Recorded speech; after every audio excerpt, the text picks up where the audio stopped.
Hello, Ruckus Makers. You're in for a treat today. I am joined by Lauren Cikara, who's the Director of K-12 Initiatives at Active Minds.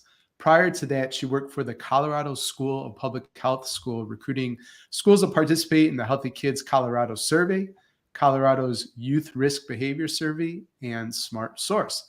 She's a strong advocate for LGBTQ plus inclusive school board policies and ensures the work she is part of has an equitable and intersectional lens.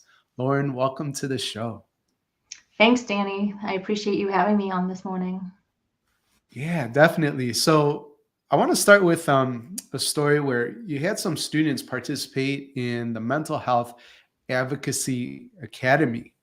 And I think it was you, but correct me if I'm wrong. There was a moment where you're like, I could get paid for this. So will you tell us that story?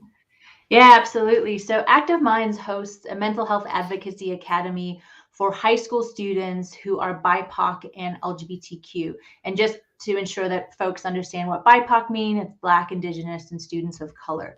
And so it's specific to these populations of students because we know that they experience the highest negative health disparities. And so it's a paid opportunity for these students to participate in the academy. We give them all the tools and resources to develop an advocacy campaign that they will facilitate in their school community to really change the conversation about mental health. And while we were chatting, we bring in a number of state and federal mental health policy experts. It was pretty early on into the academy. There was like this aha moment for these high school participants. They were like, wait, I can do mental health advocacy as a job. I can get paid to Yeah. do this. And everyone was like, yeah, you can. And it was just a great moment because I think that most of the students didn't realize that their own passion for mental health and having conversation about mental health was something that they could actually do for a living. So that was very cool to like be part of and have them realize that the work that they were doing, their investment in becoming and continuing to be a mental health advocate could be a career path for them. Yeah, that's the best, So you're opening doors, the light bulb is going off for students that you're serving, and they're thinking, "Wow, I can do this." Like, yeah, you can. So, in any way you could align your passions, right, with like how you're going to be paid and put food on the table. This is a very good thing. So, I think some students, worked on different campaigns and that kind of stuff. Can you tell us about one of the campaigns the students developed? Yeah, so one of them was wanting to really start sort of like a program for middle school students and ensure that they had the resources to talk about mental health. And middle school is an interesting time frame because, they're going through puberty, and also they don't have a health education class. And so this particular student really wanted to ensure that middle school students had an avenue to talk about mental health because there wasn't an Mm, opportunity in the classroom. And then they wanted to ensure that there was sort of like this peer-to-peer approach that you could have a bunch of high school students working with middle school students to kind of just check in, have conversations about mental health, talk about, hey, what's next? You're going into high school, those kinds of things. So that was yeah. a cool example of one of the academy campaigns that a student developed. Nice. And I think some students thought about mental health in a generational lens as well and the trauma that they experience. What did those students find out? Yeah, that was a great one because, a lot of our Black and Brown families and communities have a lot of generational trauma. And so one of our students in particular wanted to interview their, excuse me, grandparents and then their mom and kind of get a sense of, okay, so during when you were growing up and for your generation, what was it like to talk about mental health? What is it like today to even talk about mental health? Because the shift Sure. has just changed tremendously with this generation of youth and young adults really wanting to talk about mental health, being passionate about it and not shying away from it. So it was a very cool idea where they interviewed their family members and then wanted to turn it into a podcast to sort of normalize the conversation about mental health. Yeah, that's great. And I love this idea of normalizing too. I remember, my dad struggled with mental health for sure, and to be honest, like he ended up he ended up he must have had some kind of event, but or breakdown, because he left a job where he was incredibly successful, lawyer for a bank, so he's probably doing all right, you know what I mean? And he ended up living on the streets, right, in his car, and not even he had to get a car too, like, so that's there's a lot going on to get from there to living on the street. But I remember talking to him about like what's going on, that kind of stuff, and he's like, growing up, we just didn't ask for help. He figured it out, right? And Yeah. it was really heartbreaking to see him like figuring it out, I guess, which would just be like suffering. You know what I mean? It was like suffering, Yeah. and he never really course corrected, so to speak. And it's just too bad. So I love that you're making this push and, like you said, normalizing, right? Talking about mental health and that kind of thing. Speaking of mental health, a new idea that you introduced me to is just getting excused mental health policies. Never heard of that before. And so what are Academy students doing to create a policy around this opportunity? Yeah, so currently there are about 9 states across the country that have state level policies that allow schools to have excused mental health absences. And a lot of Hmm. that movement has been because of youth and young adults saying, hey, I should be able to have a day off because I need it for my own mental health, just like we have it for our physical health, and when we have a cold, and etc.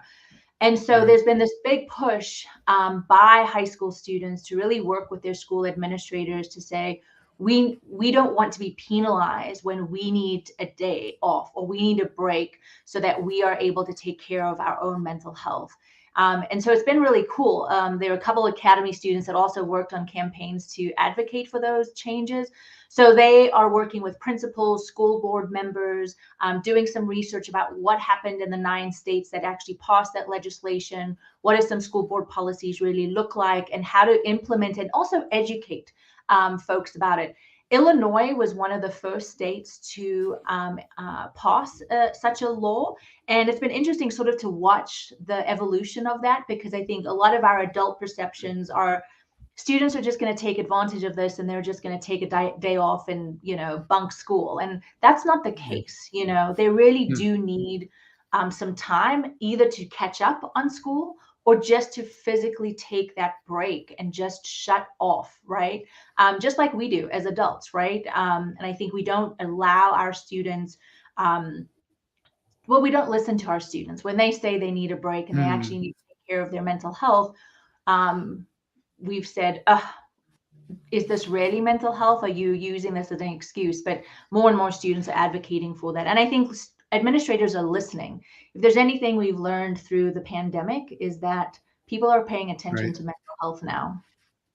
Yeah, I was talking to a principal in New York, and a former principal in New York, but she was just mentioning she was doing mental health stuff like 10, 15 years ago, and they slashed her budget by $250,000, right? Because she wasn't focused on student success. Yeah. And now, there's gobs of money being thrown at schools to figure out mental health. And oh, how the times have changed, right? So she was definitely a ruckus maker and a trendsetter in this respect, and really had to navigate the challenges, of policy and budgets and that kind of stuff. And we're talking about policy and students changing policy. And when I think of policy, I think of older folks and maybe older white men, but not always. And how do you get students a seat at the table, especially to discuss these important things like policy? That's a great question. I think when students are able to build coalitions with their peers and other educators or administrators that can all come to the table and actually like hear their ideas, that's where a lot of the magic happens. So we actually provide tools and resources to Active Minds students to develop coalitions, because they need to have a group of other people around them also speaking the same language, advocating for the same thing. So when you're able to build a coalition, that's really powerful. And with that coalition building comes the practice of how to really advocate, right? Tell your story, how to communicate effectively. Like, you don't just write an email like a text message, right? When you're emailing, say, a Yeah. school board member or a principal. So we really are trying to like ensure that students have the adequate skills and tools they need to be successful in that. And so we start with get your peers around a table, get like-minded folks, folks that you think are going to help move the needle, and then find an educator, an administrator who is equally as passionate about mental health or helping you change a policy. And then we kind of, they have to learn about like maneuvering through the education system to get to the school board. Yeah. But, school board meetings are public, right? There's always that 2-minute public comment time. Then go there and just say the things that you need to say, spark people's interest, and then see where it takes you while you're still building a coalition and a framework for moving through the system. For sure. And you have a lofty goal over at Active Minds. You're currently wanting to work in 1,000 schools in 1,000 days. Can you describe your ideal K-12 school and who you would love to work with? Yeah, it is a lofty goal, but we have some cool stuff in store and in place for schools. So, our ideal school would be a school that is very open to changing the conversation about mental health. And that would be with what we call youth champions, our parents, our caregivers, our educators and administrators, because they are the decision makers. They are the ones being able to help inform school policy, navigate school budgets in a way. And they also have their own mental health. So if we're not providing the space for them to talk about their mental health, we're not going to get anywhere either. Then parallel to that is also working with the K through 12 students. So, does a school have an Active Minds chapter, a student-led mental health club or extracurricular program where students can come around the table, have conversations about mental health, host events, fundraise, just like a normal every other student club, essentially. But the chapters are really a great opportunity for students to help lead that conversation. We have a curriculum that students, chapters can use as the primary programming model for the chapter. And from there, then the students will are very interested in creating like these events. So they can bring a speaker in. We have a speakers bureau. We have a number of speakers that speak about a variety of different mental health topics. Then they can host, just information sessions where they share their own stories. And so it kind of just snowballs. Once a school starts a chapter, an Active Minds chapter, then there's a lot of really cool things students can get involved in to really change that conversation. So ideally, we're looking for schools that are open to bringing in speakers, to bringing in, starting a chapter, and then also ensuring that parents, like I said, the youth champions, those adult stakeholders also have the resources and tools to change the conversations and destigmatize mental health. Wonderful. So we're going to pause here real quick for a message from our sponsors. When we get back, Lauren, I'd love to hear if you could think about what was maybe one of those favorite events that you saw some students put together. And I'd love to ask you also how a ruckus maker watching or listening can enroll their school in Active Minds. Learn how to successfully navigate change, shape your school's success, and empower your teams with Harvard's certificate in school management and leadership. Get online professional development that fits your schedule. Courses include leading change, leading school strategy and innovation, leading people, and leading learning. Apply today at betterleaders.betterschools.com/Harvard. TeachFX helps educators see how their instructional practices lead to student talk and learning in both in-person and live online learning for any subject at any grade level. See TeachFX for yourself and learn about special partnerships and the options for ruckus makers at teachfx.com/BLBS. And today's show is also proudly sponsored by Organized Binder, a program which gives students daily exposure to goal setting, reflective learning, time and task management, study strategies, organizational skills, and more. Organized Binder's color-coded system is implemented by the teacher through parallel process with students, helping them create a predictable and dependable classroom routine. You can learn more and improve your students' executive functioning at organizedbinder.com. And we are back with Lauren Cikara, the Director of K-12 Initiatives at Active Minds. And Lauren, I mentioned, I'd love to hear about maybe one of your favorite events that students sponsored and put together. So what was one of those? Yeah, I'm gonna share two because I Okay. can't pick. Yeah, no So worries. we had a student who was part of our academy who was also one of the leaders in their Active Minds chapter. And what they really wanted to do was kind of get a sense of um, what do students need in order to be supported and successful while they're in school. So they go to a school that is Right. predominantly with Asian students. And what they have found just by sort of having an opportunity for their students to just come together and chat with each other. They ask their peers, what's lacking? What do you want your parents and caregivers to know about mental health, about how you are navigating your Hmm. school? And it was a pretty cool conversation for them to have, because from there Yeah. they were able to give each other sort of the boost that they needed as students themselves to have conversations with their parents and caregivers, and also to help sort of change the narrative. What we're seeing and hearing from some of our Asian students is that there's a lot of pressure from their parents to be academically successful, and what that Hmm. pressure sort of like folds into and how it affects them on a daily basis is something that they are really wanting to try and navigate and overcome. So that was a very cool experience that they had in one of their chapter programs. And then Hmm. the other one of our other students in the academy, we had something called Stress Less Week, where they hosted with their school administrators. They got their school administrators to pay for everything. They had like a hot Okay. chocolate bar. They had like coloring in stations. They had an entire week leading up to their finals just to decompress and allow students Hmm. the space to kind of like not feel so frantic about going into finals, right? And so Yeah. Yeah. that was really a cool way, and the administration really got behind it and committed to doing it for the following semester as well, because it went so well. For sure. Yeah, I love that. Sign me up for stress last week. I mean, like who wouldn't want to do that? We're recording this live, and so it would be fine to say, I'm leading a challenge, 6-day challenge right now called the Maximize Your Margin Challenge. But that's about bringing down the stress for leaders, right? And things that they can do that are super practical and that kind of thing. Somebody wanted to sign up, you go to betterleadersbetterschools.com/margin.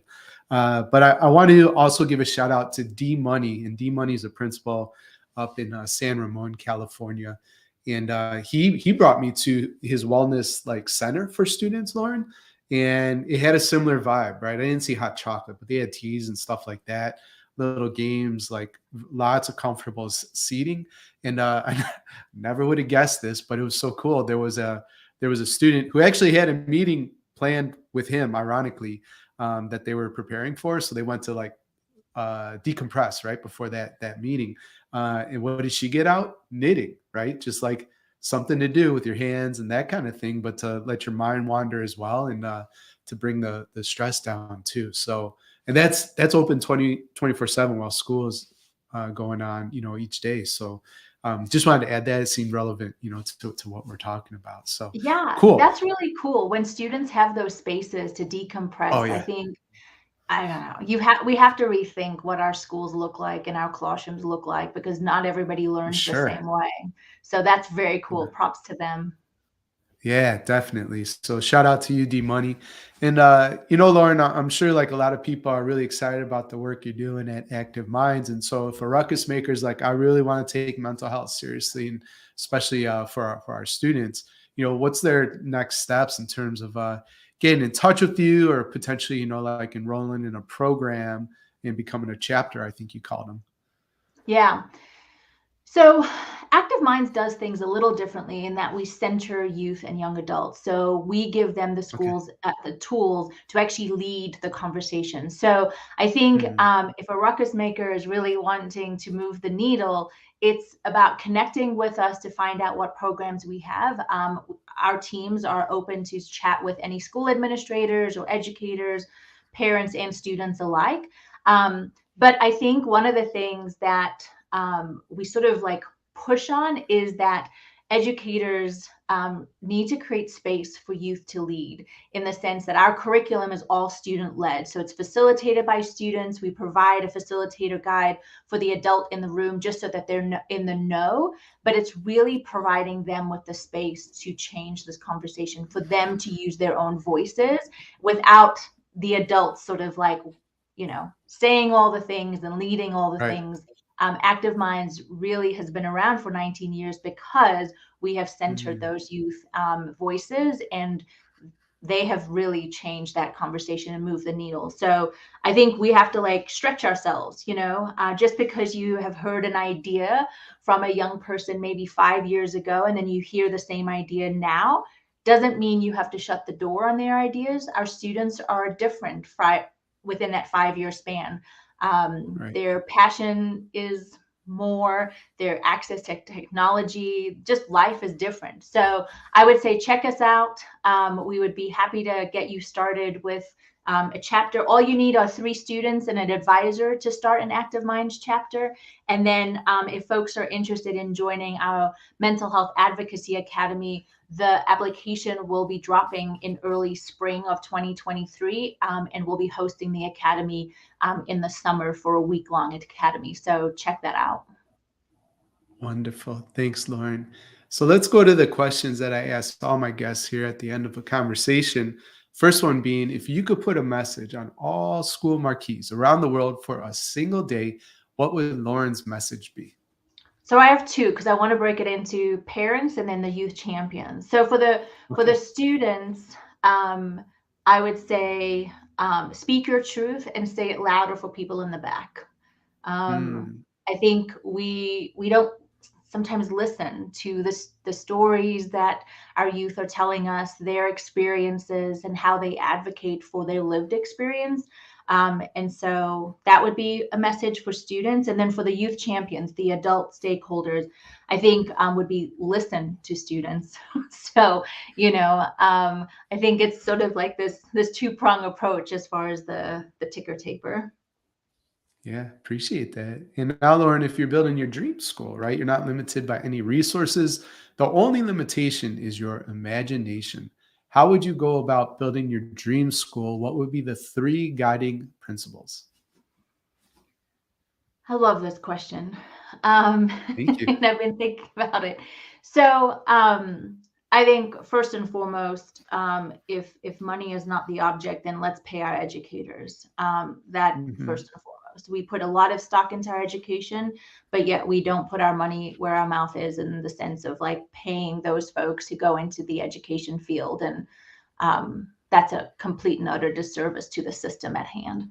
The other piece I would do is sort of move away from this grading system. I think it should be competency Mhm. based, and because that, and also self-directed, in the sense that students thrive um, in a way that doesn't fit sort of that square in the mold that our education system is. And then one of the things that I think is we have to center mental health education, or just mental health, just like Right. we do physical health.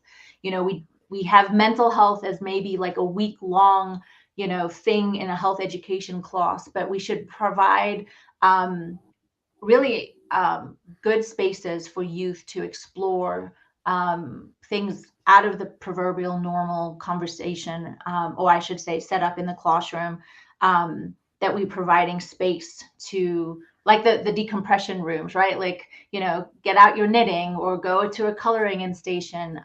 It's all connected to mental health. So I think I would really advocate for a, a system that centers mental health. Alongside academic achievement. They have to go in hand in hand. If you don't have a healthy student or a mentally healthy student, you're not going to have an academically sound student. Right. Okay. Well, Lauren, we covered a lot of ground and talked a lot about mental health and active minds and the great work you're doing there. Of everything we talked about today, what's the one thing you want a ruckus maker to remember?